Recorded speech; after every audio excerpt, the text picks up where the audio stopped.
So Asha, what's the latest you can bring us from what you've been observing? The latest that I can tell you, Kamali, is that Belgium has said it's going to bring in 225 extra troops, and this is following the 2 blasts at the airport and an explosion at the metro station. But the Belgian capital is also on lockdown.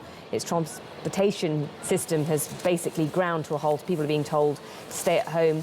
The border with France has been closed. Now, in France, the Interior Minister Bernard Cazeneuve has had a meeting with President Hollande, and he has decided to deploy an extra 1,600 additional officers, both at the border and at transportation hubs. And this is in light of what's happened today. Let's listen to what the Interior Minister had to say.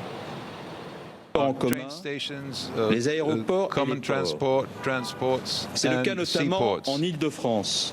This is particularly the case in the Paris region, where the prefect has deployed 400 policemen, extra policemen, especially in air platforms of Roissy and Orly, in the subways, main train station, and special zones.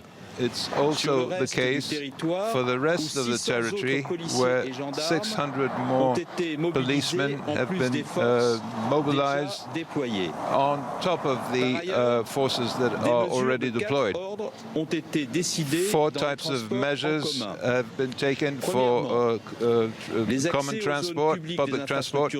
Access to transport infrastructure will be reserved for people who have identity card. There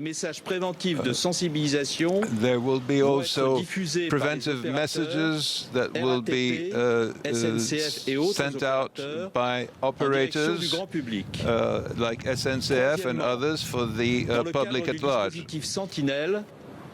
Within our Sentinel disposition, we will have extra forces to support those that are already deployed. There will also be control measures that will be systematized. More generally, these events that again are hitting the EU at its center show how important it is to have an answer concerning the demands we've presented to the Union for the intensification of security measures in the EU. And we have asked also security to be discussed at the Parliament. We also want to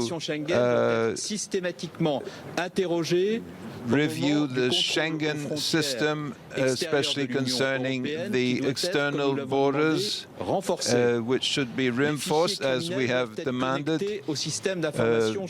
Criminal files should be connected to the Schengen system, and we should have a special force for the on the EU level that can help us intervene outside the European borders. It is essential that we maintain the